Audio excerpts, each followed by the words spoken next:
Favourite recipe MDH का जीरा SIP जल जीरा मसाला। सिप सिप जीरा सिप MDH का जलजीरा जीरा सिप MDH का जलजीरा जीरा सिप।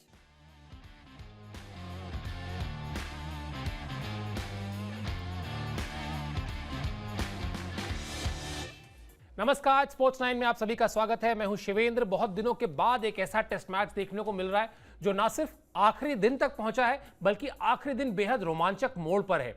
ऐसा लग जरूर रहा है कि 350 रन जो इंग्लैंड को चाहिए लीड्स टेस्ट मैच में जीत के लिए आखिरी दिन, वो बहुत मुश्किल है। लेकिन भूलिएगा मत, इंग्लैंड की टीम जिस तरह का क्रिकेट पिछले कुछ समय से खेल रही है, अगर पहले विकेट के लिए एक अच्छी साझेदारी मिल जाती है, हो जाती है, तो फिर दिक्कतें आएंगी भारतीय टीम को भी। किस तरह से रहा है ये मैच, क्या कुछ आगे हो सकता है, क्यों टीम इंडिया को अब भी सावधान रहना चाहिए, ये सब कुछ डिस्कस करेंगे इस शो पे। लेकिन शुरुआत करते हैं इस अपडेट के साथ कि आज लीड्स टेस्ट मैच का आखिरी दिन है, 5वां दिन है आज, और आज जो है वो भारतीय टीम मजबूत स्थिति में दिखाई दे रही है। दूसरी पारी में इंग्लैंड का स्कोर अभी जो है वो है 21 रन बिना किसी नुकसान के। इंग्लैंड को जीत के लिए 371 रन का लक्ष्य भारतीय टीम ने दिया था। इंग्लिश टीम को आखिरी दिन यानी मैच के 5वें दिन, आज के दिन 350 रन चाहिए इस मैच में जीत हासिल करने के लिए। अब जरा इस पूरी स्थिति का अगर आकलन किया जाए, अगर आपसे कहा जाए कि मैच के आखिरी दिन दुनिया की किसी भी टीम को, इंग्लैंड छोड़ दीजिए, दुनिया की किसी भी टीम को अगर 350 रन चेस करने हैं जीत के लिए, तो क्या मुश्किल है? आपका जवाब यही होगा कि हाँ, बिल्कुल मुश्किल है। लेकिन होता यह है इस तरह के मैचेस में कि अगर पहले विकेट के लिए एक अच्छी साझेदारी देखने को मिल जाए या पहले टॉप 3-4 बल्लेबाज कुछ अगर कंट्रीब्यूट कर दें, तो फिर टीमें जो हैं वो कोशिश करती हैं। और बड़ी बात यह है, वर्ल्ड टेस्ट चैंपियनशिप का साइकिल जो शुरू हुआ है इस सीरीज से, इस मैच से, इन दोनों ही टीमों के लिए, उसमें दोनों ही टीमें जीत के लिए जाएंगी। वो समय, वो मानसिकता, वो अप्रोच अब किसी भी टीम का नहीं है, ना भारत का ना इंग्लैंड का, कि हमें इस मैच को ड्रॉ कराना है। ना तो भारतीय टीम ड्रॉ के लिए जाएगी और ना ही इंग्लैंड की टीम ड्रॉ के लिए जाएगी। दोनों ही टीमें कोशिश यही करेंगी कि इस मैच को जीता जाए और अपने जो अंक हैं इस मैच से, वो वर्ल्ड टेस्ट चैंपियनशिप के पॉइंट्स जो है वो पूरे के पूरे अर्जित किए जाएं। इसीलिए दिलचस्प होने वाला ये मुकाबला, क्योंकि आप जानते हैं हम लगातार एक ब्रांड यूज करते हैं, एक टर्म यूज करते हैं, बेसबॉल। ये बेसबॉल ब्रांड की जो क्रिकेट पिछले कुछ समय से इंग्लिश टीम ने खेली है, उसके बाद भारतीय गेंदबाजों के लिए भी चुनौती रहेगी। अभी आगे बात करेंगे, बताएंगे आपको कि क्यों आखिर भारतीय टीम को सतर्क रहना चाहिए और भारतीय टीम को क्या क्या करना होगा। लेकिन उससे पहले आपको बताते हैं कि चौथे दिन का खेल जब खत्म हुआ, तब इंग्लैंड की टीम ने किस तरह से अपना परफॉर्म किया। चौथे दिन का जब खेल खत्म हुआ तो इंग्लैंड ने 6 ओवर बल्लेबाजी की। भारतीय टीम का प्रयास यही था कि कुछ आखिरी ओवर्स उनको खेलने को मिले, और वो मिल भी गए, क्योंकि भारतीय टीम का जो लोअर ऑर्डर था वो अच्छा प्रदर्शन नहीं कर पाया बल्ले से। यहां पर ये बताना बहुत जरूरी है, उस पर भी आगे जाकर बात करेंगे। लेकिन दोनों सलामी बल्लेबाज जो हैं इंग्लैंड के, वो सुरक्षित पवेलियन लौटे। जैक क्रॉली 25 गेंद पर 12 रन बनाकर नॉट आउट लौटे। बेन डकेट 11 गेंद पे 9 रन बनाकर नॉट आउट लौटे। और पिछली पारी में इन दोनों ही बल्लेबाजों को जिस खिलाड़ी ने आउट किया था, जिस गेंदबाज ने आउट किया था, उसका नाम है जसप्रीत बुमराह। और अगर इस वक्त कोई आपसे पूछे कि भारतीय टीम की जीत का फॉर्मूला क्या है, जो आज हमारी वॉल पर भी लिखा हुआ है, वीडियो वॉल पर, कि भारतीय टीम की जीत का फॉर्मूला क्या है, तो वो फॉर्मूला यही है कि जसप्रीत बुमराह अपना जो आज का स्पेल लेकर आते हैं वो किस तरह का परफॉर्म करते हैं। ये भारतीय टीम की जीत का फॉर्मूला जिसका हम जिक्र कर रहे थे। तो ये 2 बल्लेबाज अपना काम कर चुके हैं, अब गेंदबाजी में वो काम करना है जसप्रीत बुमराह को। जसप्रीत बुमराह जिस तरह से शुरुआत दिलाएंगे, उसके बाद सिराज, प्रसिद्ध कृष्णा, ये किस तरह से इंग्लिश बल्लेबाजों पर दबाव बनाते हैं, यह सब कुछ देखने वाला रहेगा।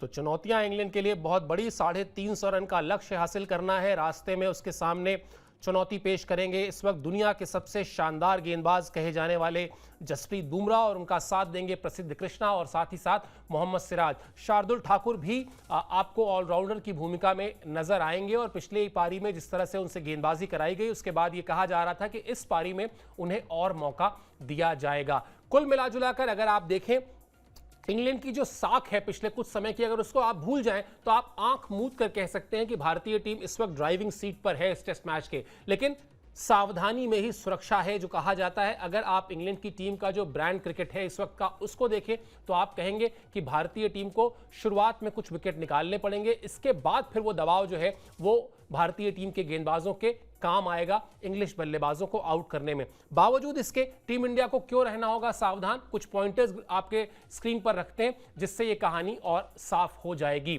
टीम इंडिया को क्यों रहना होगा सावधान, इसका जवाब देखिए, 4 पॉइंट्स। पहला point, English team baseball brand की क्रिकेट खेलती है, यानी लगातार विकेट गिरते रहे लेकिन उनकी आक्रामकता कम नहीं होती। इससे होता क्या है कि मान लीजिए अगर पहले विकेट के लिए एक अच्छी पार्टनरशिप मिल गई या दूसरे विकेट के लिए एक अच्छी पार्टनरशिप हो गई तो फिर वो जो विरोधी टीम का कप्तान होता है, यानी इस मैच के संदर्भ में बात करें तो शुभमन गिल के लिए फिर ये सोचना बड़ा मुश्किल होगा कि वो अटैकिंग फील्ड लगाएं या फिर वो सेफ साइड में जाएं, डिफेंसिव फील्ड लगाएं, और यहां पर आकर जो टीम चेस कर रही है वो फायदा उठाती है। बेन डकेट, हैरी ब्रूक और बेन स्टोक तेजी से रन जोड़ते हैं ये तीनों ही खिलाड़ी। इन तीनों ही खिलाड़ियों का जो रेट होता है, इकोनॉमी रेट होता है, वो अगर आप देखेंगे, स्ट्राइक रेट जो होता है अगर आप देखेंगे तो वो बहुत शानदार रहता है। बावजूद इसके कि ये टेस्ट मैच चल रहा है, इनकी जो बल्लेबाजी है वो वनडे मार्का देखने को मिलती है। अगर आप पूरी टीम की बल्लेबाजी की बात कर लें तो ये भी आंकड़ा आपके सामने है। पहली पारी में इंग्लैंड ने 4.61 के रन रेट से रन जोड़े थे, तो ये बड़ा दिलचस्प है। आज अगर आप देखें, आज के खेल को देखें, 90 ओवर का खेल होना है, 350 रन चाहिए, यानी अगर लगभग 4 का रन रेट चाहिए इंग्लैंड की टीम को, अगर वो 4 के रन रेट से रन बनाती है तो फिर वो इस लक्ष्य को हासिल कर सकती है, क्योंकि वो पहले ही 4.61 के रन रेट से रन्स जोड़ चुके हैं। लेकिन तब और अब में जो फर्क है वो फर्क ये है कि अब उसके ऊपर दूसरी पारी में बल्लेबाजी करने का दबाव है। और भूलिएगा नहीं, पहली पारी में हमने कल के शो में आपको बताया भी था किस तरह से जो कैचेस छूटे उसकी वजह से भारतीय टीम को 190 रन का नुकसान हुआ था, यानी उन खिलाड़ियों को जिनको जीवन दान मिला उन्होंने 190 रन जोड़ दिए थे। अब अगर इंग्लैंड की पहली पारी में से वो 190 रन हटा दिए जाएं तो अभी भारतीय टीम इस टेस्ट मैच को जीतने की सूरत में होती। खैर, अभी जो स्थिति है उस पर बात करते हैं। ऑली पोप और जो रूट ये लंबी पारियां खेलने में माहिर हैं, ये दोनों अच्छे टेस्ट के स्पेशलिस्ट बैट्समैन हैं, और इसीलिए जो हम बात बार बार समझा रहे हैं कि अगर एक खिलाड़ी आक्रामक अंदाज में अपने रन्स करता रहा और उसके साथ साथ ऑली पोप या जो रूट जैसा एक खिलाड़ी क्रीज पर डटा रहा तो फिर भारतीय गेंदबाजों के लिए अच्छी खासी चुनौती होने वाली है। लेकिन हाँ, चौथी पारी का दबाव, इस दबाव को भारतीय टीम किस तरह से कैपिटलाइज करती है, किस तरह से शुभमन गिल अपनी कप्तानी में किस तरह का फील्ड सेट करते हैं, किस तरह से उन्हें जो टीम के सीनियर खिलाड़ी हैं, किस तरह से जो फास्ट बॉलर्स की तिकड़ी है उनके पास वो किस तरह से कंट्रीब्यूट करती है, ये सब कुछ देखना होगा। कुल मिलाजुलाकर जो पहले घंटे का खेल है आज मैच के आखिरी दिन, बड़ा ही दिलचस्प होने वाला है, बड़ा ही रोमांचक होने वाला है, और कहीं ना कहीं इस बात के संकेत को देने वाला भी है कि नतीजा किस तरफ जाएगा। चलिए अब बात करते हैं टीम इंडिया की। टीम इंडिया ने किस तरह से दूसरी पारी में भी अच्छी बल्लेबाजी की। हालांकि कुछ बातें ऐसी हैं जो थोड़ा सा चिंता देने वाली है, उस पर चर्चा बाद में करेंगे, लेकिन पहले बता देते हैं आपको कि दूसरी पारी में टीम इंडिया ने 364 रन बनाए। ये एक बड़ा स्कोर है, क्योंकि जिस तरह से पिच में बीच बीच में गैप दिखाया जा रहा था, जिस तरह से दरारें दिखाई जा रही थी, ऐसा लग रहा था कि शायद दिक्कत होगी, लेकिन ऋषभ पंत और केएल राहुल ने शानदार शतक जड़े। ऋषभ पंत ने 140 गेंद पर 118 रन बनाए। लीड्स में दोनों पारियों में शतक लगाने वाले वो पहले भारतीय बल्लेबाज बन गए हैं। आपको याद होगा पहली इनिंग में भी उन्होंने शतक लगाया था। इसके अलावा केएल राहुल ने 247 गेंद पर 137 रन बनाए। एक टिपिकल टेस्ट मैच की इनिंग केएल राहुल के बल्ले से निकली, जिसको कहा जाता है कि टेस्ट मैच में जिस तरह की बल्लेबाजी आपको करनी चाहिए वो बल्लेबाजी करके उन्होंने दिखाई। ऋषभ पंत का तो अपना एक स्टाइल है, वो उसी स्टाइल से खेले, लेकिन केएल राहुल ने शानदार धैर्य संयम के साथ बल्लेबाजी की, और यही नतीजा है कि जो वार्म अप मैच में उनकी अच्छी फॉर्म थी उसी फॉर्म को उन्होंने कंटिन्यू किया। यहाँ पर भी पहली इनिंग में अगर आपको याद हो 42 रन बनाकर आउट हो गए थे। थोड़ा सा एक गलत शॉट लग गया, और मतलब आप ये समझिए कि जैसे कहते हैं ना कि आपने पहली बार गलती की और वहीं पर दबोच लिए गए, वहीं पर पकड़ लिए गए, तो वो दिक्कत आई, वरना वहाँ भी वो अच्छे टच में नजर आ रहे थे। अब जो हम लगातार इस अपने शो पे चर्चा करते हैं कि जब आपकी टीम में रोहित शर्मा या विराट कोहली जैसे दो बड़े बल्लेबाज ना हो जिन्होंने पिछले करीब डेढ़ दशक तक भारतीय टेस्ट टीम को संभाला है, उसकी बल्लेबाजी के केंद्र में रहे हैं। अगर वो दो नाम नहीं हैं तो फिर बड़ी भूमिका हो जाती है केएल राहुल की, और वो इस बड़ी भूमिका में नजर आए। लेकिन जो चीज़ मैं बार बार इशारा कर रहा हूं कि क्या निराशा हाथ लगी, अगला अपडेट आपको दिखाते हैं तो ये भी समझ में आ जाएगा, ये तस्वीर भी साफ हो जाएगी कि किस तरह पहली पारी की तरह ही दूसरी पारी में भी पुछल्ले बल्लेबाजों ने निराश किया। आखिरी के 6 विकेट सिर्फ 31 रन पर गिर गए, और ये चिंता की बात है, कहीं ना कहीं आपको ये परेशान कर सकता है। 4 खिलाड़ियों ने दहाई का आंकड़ा तक नहीं छुआ। आखिरी के जो 3 बल्लेबाज थे वो भारत के खाता तक नहीं खोल पाए, और ये 3 बल्लेबाज थे सिराज, बुमराह और प्रसिद्ध कृष्णा। ये तीनों ही शून्य पर आउट हो गए।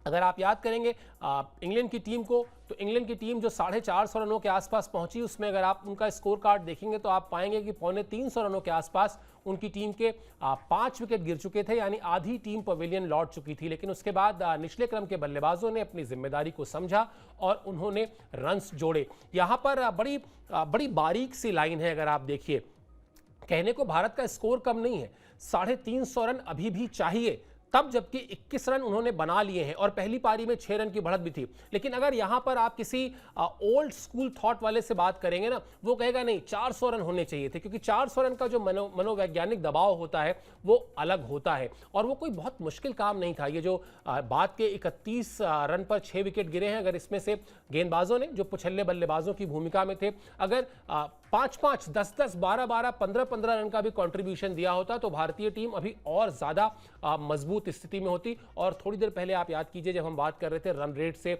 किस रन रेट से इंग्लैंड ने रन्स किए हैं, पहली पारी में 4.5 से ज्यादा के, अभी उनको 4.5 नहीं चाहिए, अभी उनको सिर्फ 4 रन चाहिए। लेकिन अगर अभी आपके पास 400 रन होते तो फिर इंग्लैंड के ऊपर कहीं ना कहीं वो स्कोर बोर्ड का प्रेशर भी होता।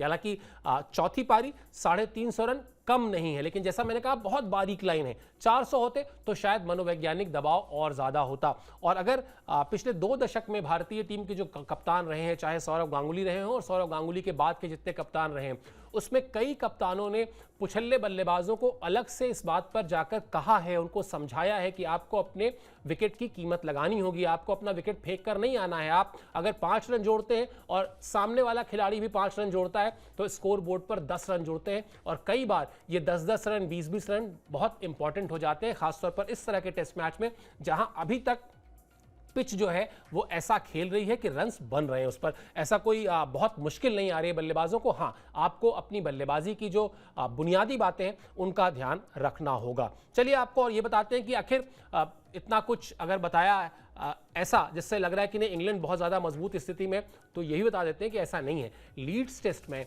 जो मैदान है वहां पर अभी तक सिर्फ 2 बार ऐसा हुआ है जब 350 से ज्यादा रन का लक्ष्य जो है चेज हुआ है, और वो भी तब, एक बार तो आज से लगभग 70 साल पहले, बल्कि लगभग 80 साल पहले कहना चाहिए, जब 1948 में ऑस्ट्रेलिया ने 404 रन का लक्ष्य हासिल किया था। 6 साल पहले भी जरूर ऐसा हुआ है जब इंग्लैंड ने 359 रन बनाकर ऑस्ट्रेलिया को हराया था इसी मैदान में, और उस मैच में बेन स्टोक्स की जो पारी थी वो कमाल की थी। अकेले दम पर उन्होंने अपनी टीम को जीत दिलाई थी। उस मैच में उन्होंने 219 गेंद पर 135 रन बना दिए थे। विश्व क्रिकेट में अगर बेन स्टोक्स का जो दबदबा है, जो जलवा है, जो नाम है, साख है, कहीं ना कहीं इस टेस्ट मैच का उनके करियर में बहुत बड़ा योगदान है। जब विकेट के एक छोर से लगातार खिलाड़ी आउट हो रहे थे, विकेट गिर रहे थे, लेकिन बेन स्टोक्स ने अकेले दम पर अपनी टीम को जीत दिलाई, डटे रहे, और फिर वो जिस तरह की बल्लेबाजी उन्होंने की और सिर्फ 1 विकेट से जीत मिली थी, यही बहुत इंपॉर्टेंट है। तो इसलिए 2 बार ऐसा हुआ जरूर है कि लीड्स के मैदान में 350 से ज्यादा रन चेज हुए हैं, लेकिन आप अंतराल सोचकर देखिए, एक लगभग 7-8 दशक पहले 1948 में, जिसका जिक्र हमने किया, और दूसरे को भी अब ठीक ठाक समय बीत चुका है। तो कोशिश यही होगी भारतीय टीम को कि अब जो है ये तीसरी बार ये इतिहास ना दोहराया जाए, बल्कि तीसरी बार ये जो बहुत अच्छा खासा स्कोर है 350 का, इसको चेस करने से इंग्लिश टीम को रोक लिया जाए। और भारतीय टीम के पास भी एक बड़ा मोटिवेशन है। भारतीय टीम के पास जो मोटिवेशन है वो आपको हम अगले अपने स्पोर्ट्स अपडेट में दिखाते हैं। 23 साल बाद भारतीय टीम के पास ये मौका है कि वो यहां पर लीड्स के मैदान में जीत हासिल कर सकती है। ये है सीक्रेट रेसिपी एमडीएच का जीरा सब जलजीरा मसाला। Sip, sip, jeera sip, MDH का जल्दी और जीरा